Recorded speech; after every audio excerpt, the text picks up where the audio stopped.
Rene po rin makapakya pong ula pa tuling po bisang muran. Out sa lawe didiligan na nalarang nga palya. Mapatin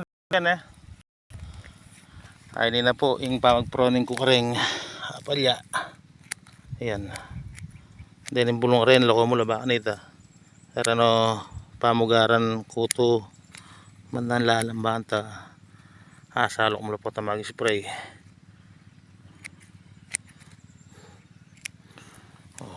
Tipang kamatis.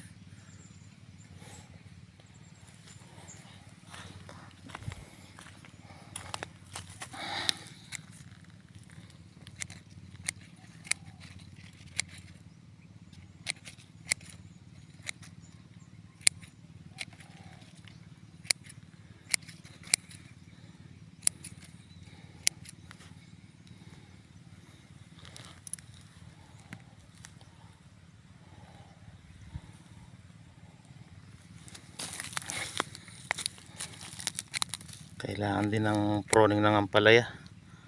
Hinabol dito para yung kanyang puno mismo lalaki ang katawan. Pag malaki ang puno, malaki ang bunga. Ayan o.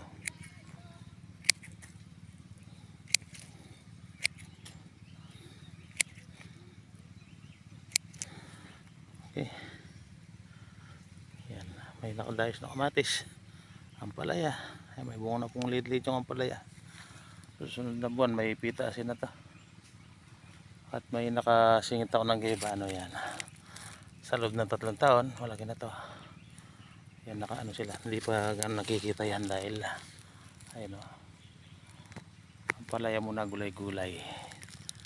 Papalamong pa lamang. Yun.